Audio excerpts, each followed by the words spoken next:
তুমি কোন শহরের মাইয়া গো লাগে উড়া ধুরা, তুমি কোন শহরের মাইয়া গো লাগে উড়া ধুরা, তুমি কোন শহরের মাইয়া গো লাগে উড়া ধুরা।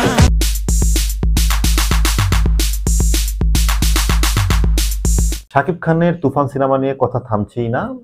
তুফান একের পর এক বিভিন্ন রকম কোয়েশ্চেন তৈরি করে মার্কেটিং করে যাচ্ছে। লেটেস্ট যেটা হয়েছে, তুফান একটা গানের টিজার রিলিজ করেছে লাগে উড়া ধুরা, এবং সবচেয়ে বড় বিষয় হচ্ছে এই গানটা গেয়েছে হালের সেন্সেশন প্রীতম হাসান। এবং এই গানের টিজারে যে ফুটেজগুলো পাওয়া গিয়েছে সেখানে দেখা যায় মিমি চক্রবর্তীর সাথে শাকিব খান, বাংলাদেশের মেগাস্টার শাকিব খানের একটা ড্যান্সের সিকোয়েন্সের ভিডিও।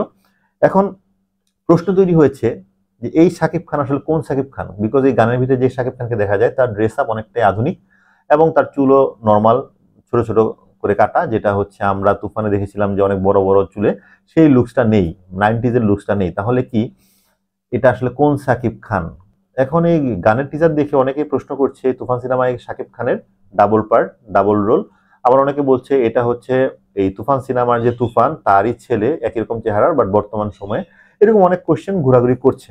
বাট আমার যে প্রেডিকশন সেটা হচ্ছে এই গানটা সম্ভবত মুভির একদম লাস্টে যখন টাইটেল বা হচ্ছে ক্রেডিট গুলো উঠবে, লাইনগুলো উঠবে, তখন এই মুভির লাস্টে গিয়ে এই গানটা থাকবে, একদমই জাস্ট একটা এন্টারটেইনিং একটা গান হিসেবে, যাতে মানুষ এই গানটা গাইতে গাইতে, গানটার সাথে নাচতে নাচতে হল থেকে বের হতে পারে। এই গানটার সাথে হয়তো বা তুফান সিনেমার ডিরেক্ট টাইমলাইনের কোনো সম্পর্ক নেই, যার কারণে এখানে এই ধরনের লুকসে দেখা গিয়েছে। বিকজ তুফান সিনেমায় যদি 90s এর ঘটনা হয়, এই তো গানের যে ক্যারেক্টারটা সেটা হচ্ছে বর্তমান সময়ের। আবার মিমি চক্রবর্তী কিন্তু সেই সময়ে শাকিব খান, 90s এর শাকিব খানের নায়িকা, সো সে এই সময়ে আরো বয়স্ক হওয়ার কথা। সেই জায়গা থেকে আমার অ্যানালিসিস হচ্ছে এই গানটা মুভির কোনো গান না, এই গানটা একদম শেষে যখন ডিটেলস উঠবে, মুভির যারা কলাকুশলীদের নাম উঠবে, তখন এই গানটা বাজবে, এই গানটা দেখানো হবে। তো এটা আমার প্রেডিকশন, মিলতেও পারে নাও মিলতে পারে, বাট অনেক অনেক বিজ্ঞ যারা আসলে এখানে বলছে এটা হচ্ছে শাকিব খানের ডাবল পার্ট, ডাবল রোল বা শাকিব খানের ছেলে, তুফানের ছেলে, আমার সেটা মনে হয় না। 2 নম্বর প্রশ্ন হচ্ছে এই গানটা নিয়ে একটা কোয়েশ্চেন উঠেছে, এই গানটা নাকি নকল, এই গানটা নাকি কপি করা। সেটা আসলে সত্যি কিনা সেটা জানার চেষ্টা করেছিলাম। সেই গানটা আসলে কোনো নকল না, এই গানটা আমাদের বাংলার খুব পরিচিত একটা গান, আমার ঘুম ভাঙায় গেল রে মরার কোকিলে, বা এই সুরে আরো অনেকগুলো গান তৈরি হয়েছে বাংলাদেশে।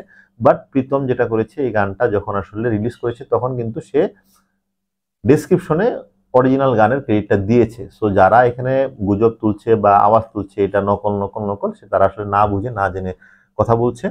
সো এটা কোনো নকল না, এটা কোনো কপি না, এটা হচ্ছে যথেষ্ট পরিমাণ সেই আর্টিস্টকে সম্মান দিয়েই সেই মিউজিকের উপর ভিত্তি করে এই গানটা তৈরি করা হয়েছে। গানের লিরিকগুলো হয়তো বা ডিফারেন্ট হবে, মাত্র এখানে 2-3টা লাইন পাওয়া গিয়েছে।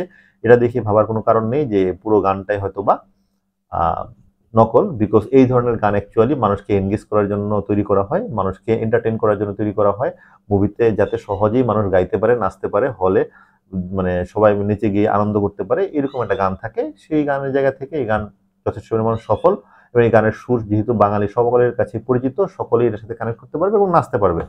সো সেই জায়গা থেকে 2 নম্বর কোশ্চেনের উত্তর দিয়ে দিলাম, এই গানটা কোনো কপি না, নকল না, এটা অফিসিয়ালি নিয়েই কাজটা করা হয়েছে। Thank you everyone.